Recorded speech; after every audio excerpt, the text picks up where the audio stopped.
Welcome to Kia e-Niro Diaries Encore on the 16th of May, and I'm on my way to Niort, to the dealership, to get the 60,000 kilometre service done. Yeah, it's a little bit of wriggling around on these little back roads. People from the UK come here and they can't believe how well maintained the little back roads in rural France are. There are a few shockers, but by and large they're like this. Yeah, there's really very little traffic on them, whereas in the UK they seem to let them crumble to the point of where people are just getting desperate and complaining. Here they do sort of keep on top of it. Anyway, so just heading up to the D948, which is the main east-west road that goes from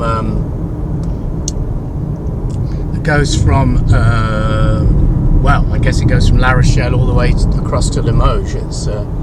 It's quite straight, a lot of it. I'm told that this 60,000 kilometre service is the biggest one so far. They've quoted me 180 euros. Well, the others have never been more than 120, I think. And it does make you wonder what they're going to do exactly. My friend with the Hyundai, who's got the Hyundai Ioniq that's now over 5 years old, he said his 60,000, they changed the cooling fluid around the battery. So I don't know. We will see.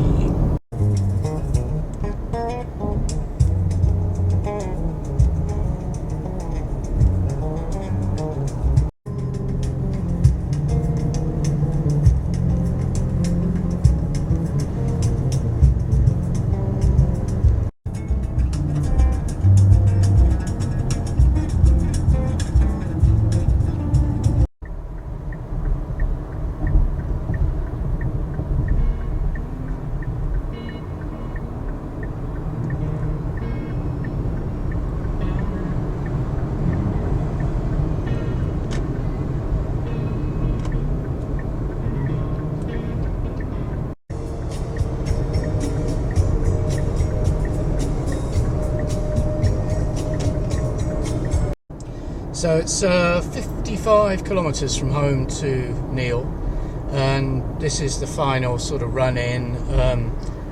The ground flattens out a lot as you get towards the Marais Poitevin. So the Marais Poitevin is the second biggest wetlands area in France after the Camargue, apparently.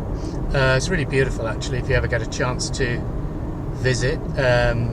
Say Niort is like a kind of a gateway town to the Marais Poitevin.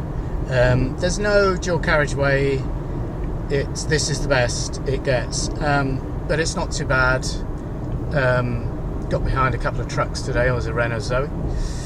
Yeah, so this is where I go to get the car serviced. It's a regular kind of trip. Niort is the sort of, what I suppose in England is the county town of the Deux-Sèvres. So the Deux-Sèvres is a department that actually goes sort of north-south. We're at the very southeast corner of it, where we live. Give you some idea, it's 5 times the size of Berkshire, which I know very well, and has a population of about 350,000. So, yeah, not a great deal of population in the Deux-Sèvres. So, kind of occasionally hit 100 kilometers an hour, but it's mostly between 80 and 90 kilometers an hour speed on this run.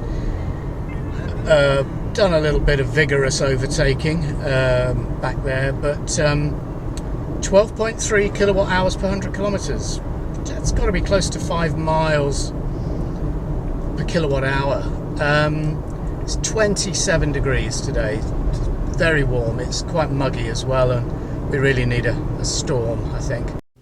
So here we are at the Kia dealers at the Parc Mendes, which is an industrial park just outside Niort. Yeah, put it in for a service, and I'm going to go for a walk and do a bit of shopping.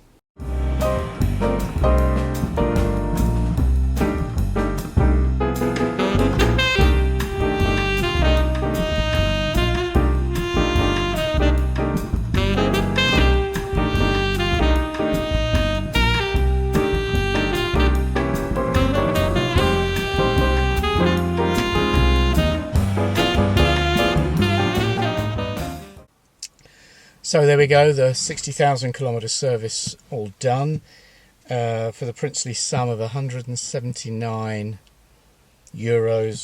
97 centimes. Well, what did they do? Well, they looked at it and they checked the brakes. They said they checked the battery, but they don't do any battery sort of report for you.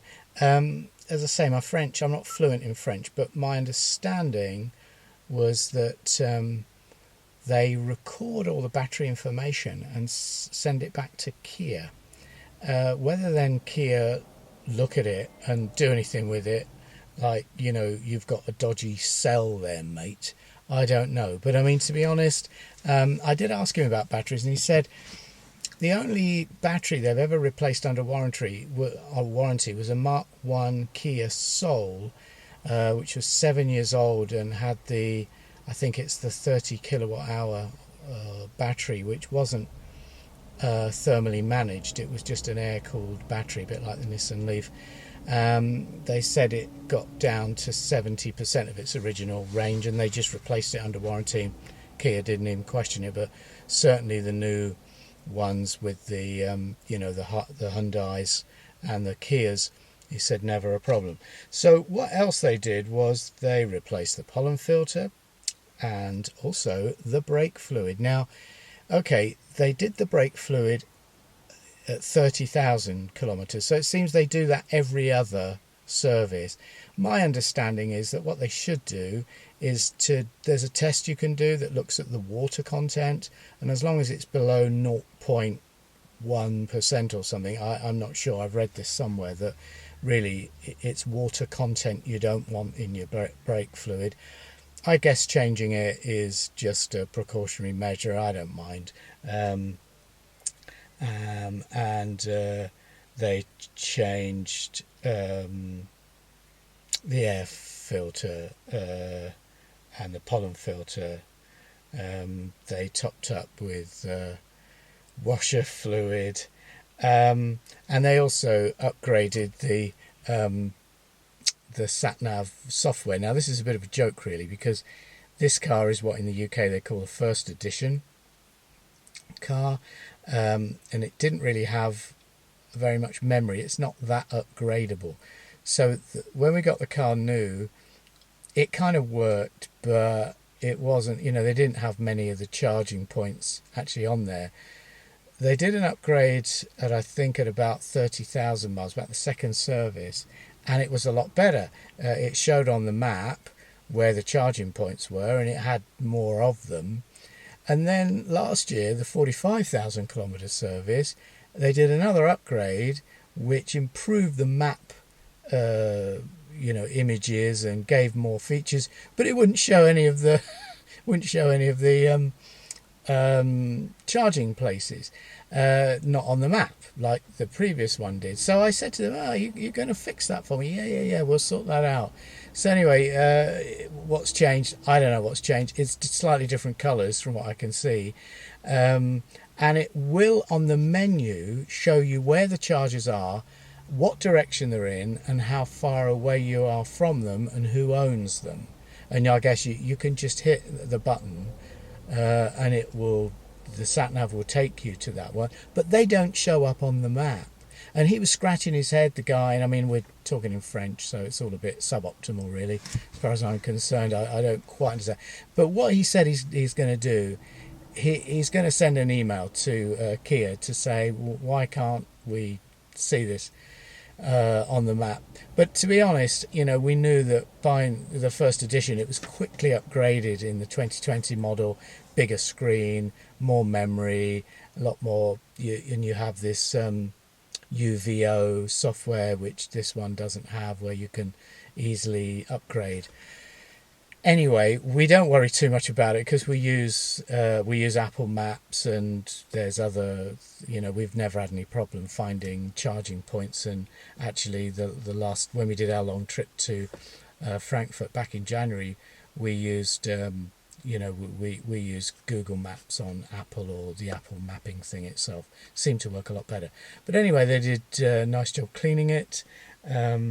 and it allowed me to do a bit of shopping and get a few things that we can't get locally. Say we really do live in a place where there's not a lot of shopping around, so it was good to do that. Anyway, yeah, thank you for watching, and I don't know when the next one's going to be. I want to talk about my solar. I've added some panels to my solar, and then in about 3 weeks' time we're off up to Carnac in Brittany, where a very important person is going to be there, i.e. my daughter and her boyfriend, and he's competing in a sailing competition there. So it's about a 3.5 hours drive up north to Carnac, and that'll be nice because I don't really know that area. But on the way there is a Tesla Supercharger, which is one of the chargers you can use apparently in this sort of exploratory scheme they're doing for non-Tesla users to be able to use it. So I've got the Tesla app on my phone, registered my bank card with them, so I mean we can actually do the drive in one go, and then when we get there we're not going to go far. We're there for 3 or 4 days, and there's slow chargers in